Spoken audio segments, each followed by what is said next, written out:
everyone, this is Heather. Thank you so much for joining me. Today I have a card tutorial for you to make this sweet baby card. I'm going to be using some new stamps from Stampin' Up, and we're going to check out the Pick a Pennant stamp set, which is available in the new 2018 catalog. And as always, sorry for my overhead lighting glare, this set is so versatile. I think that it is perfect to go along with just about any type of image stamp that you already have. It can obviously be used by itself if you want to just put a bunch of pennants and banners on a card, but you can add a banner and a pennant to just about any occasion. So it's got the triangular and the rounded stamped pennants on a string. Then it also has a fabulous alphabet, and there, for most letters, there's 2 of each of the letters. There are numbers, and then open and filled in little icons too. So there's like a heart and a star, and a flower, a bird, bows, a tassel, a little tie, and then there's also patterns that you can put inside of them. So there's solid, plaid stripes, and polka dots for each. And I just think this is a really a very versatile must-have set, because you could add this to really just about anything. So I really think I'm going to get a lot of use out of this set. I love having sets that I feel like I can do a lot with. There is also a coordinating die set that goes with it, and this is Playful Pennants Framelits dies. And so it's got the die to cut out the large stamp of the 2 different types of pennants, but then there is also triangles and rounded shapes to just cut just a section so that they can kind of pop out. And then there's also a die for the bird, the flower, the bow, and the tassel. So we're going to be using the rounded and the bird and the bow today. I'm also using the stitched shape circle die. This is the second to the largest of those dies, and then also a set that was a carryover from last year's catalog, and I'm glad that it was carried over because I adore this set. It was one of my favorites from last year.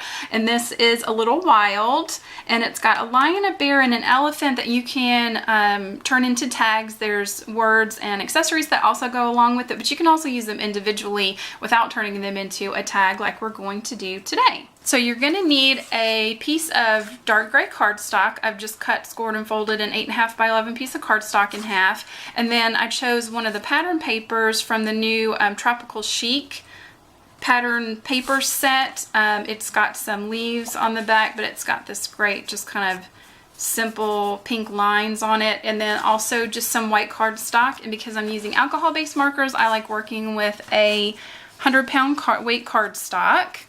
So the first thing I'm going to do is stamp out my elephant, and because I don't want the back of the elephant to be used, I'm just stamping out the front. I'm just taking a piece of Scotch tape and laying it over top of just part of the back side of the elephant. I want to get it as close as I can so that this image stamps out, but this one does not get inked up. So I'm going to take my black pimento ink, because again I'm using alcohol-based markers, and I'm going to ink this up. And you could use anything. You could use a post-it note or washi tape, whatever you've got, just to kind of block off the section that, your mask off the section that you don't want to ink up.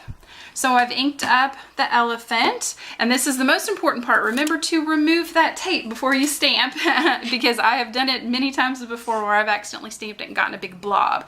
So I'm going to stamp it and make sure that I've got enough room on my cardstock that I can place my circle die around the image of my elephant.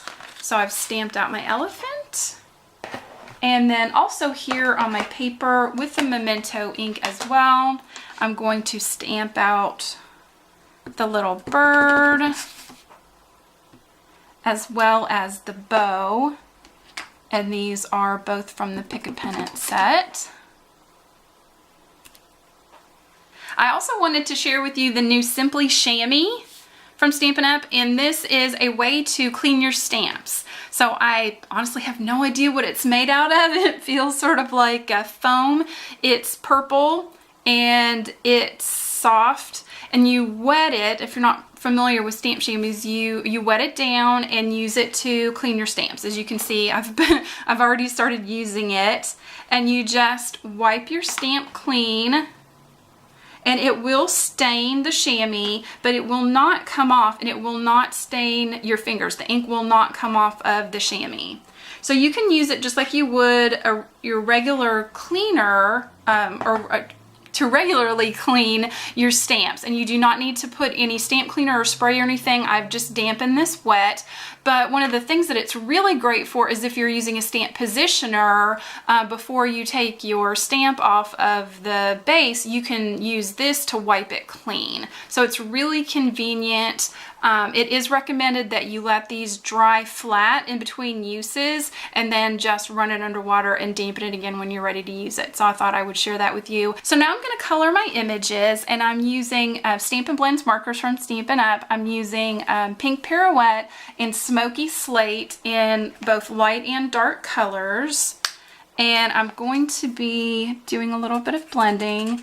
So I'm using the lighter pink to completely fill in the bow and the top part of my bird.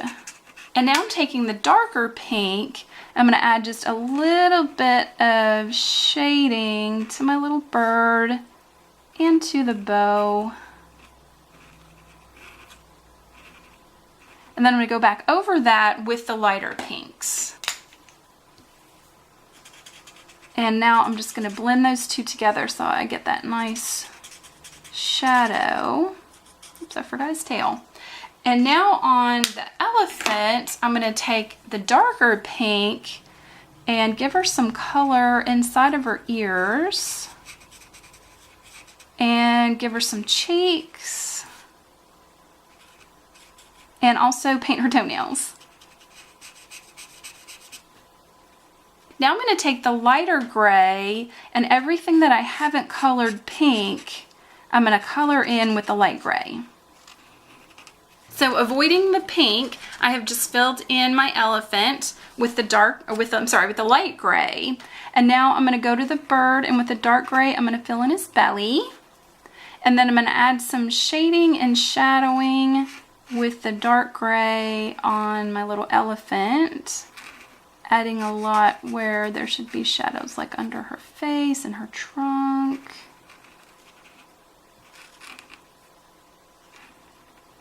So I've added my darker gray where I would like the shading to be, and I'm going to go back over the entire thing with the lighter gray again, and it will blend those colors in together. So I've gone over that with the lighter gray over all of the gray, and then I'm going to go in one more time and add just a little bit more of shading and shadowing with that dark gray. And you can continue to kind of build this up until you have it as shaded as you would like.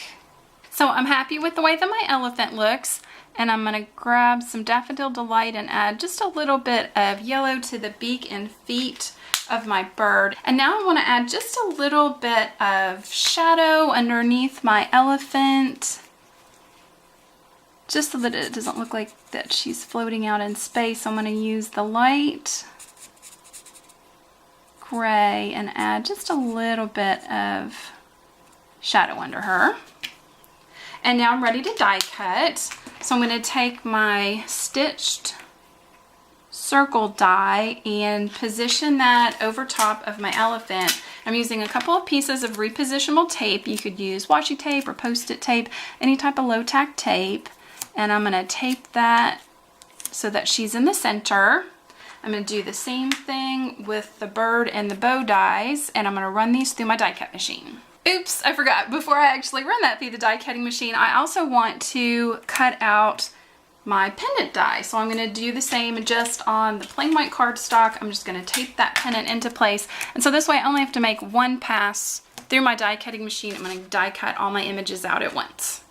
So I have carefully removed the tape and taken all of my dies out of the die cutting machine, and on the bow I have put a tiny glue dot, and I'm going to place that on the elephant's head. And then I have some of these tiny little adhesive backed pearls.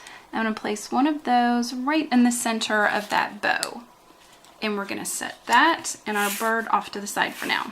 So I'm going to pull forward my Pennant die, and I'm going to stamp on my patterns and my letters. I'm going to start out by stamping the patterns, and I'm using the stripe with the pink, and this is Baby Pink from Close to My Heart. And that's a great thing about these clear stamps is you can get right up over top and stamp out the pattern. And so I'm just going to stamp every other pennant with the stripe and the pink ink. So there's our pink. And now I'm going to use the polka dot and some London Fog ink gray to do the others.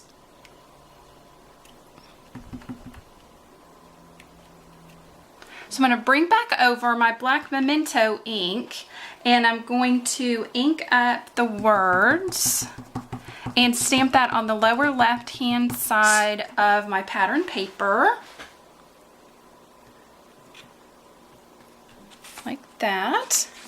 And now I'm going to stamp out the word congrats and do one letter on each of the individual pennants, also using the black.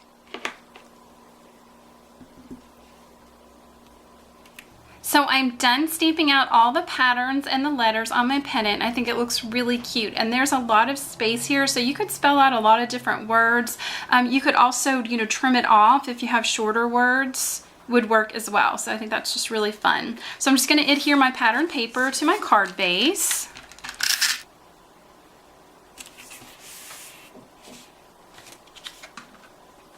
And I think I forgot to mention that I have cut my pattern paper down to 5 1/4 by 4, and now I'm going to put my little elephant circle on, and I've got it just a little bit lower than the center of the card.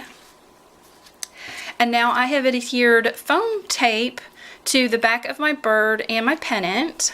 So I've removed the backing paper off of the foam tape, and I'm going to position that so it's hanging just a little bit over the circle there. And then I'm going to take my scissors and trim it off so it's pretty even with the edge of my pattern paper.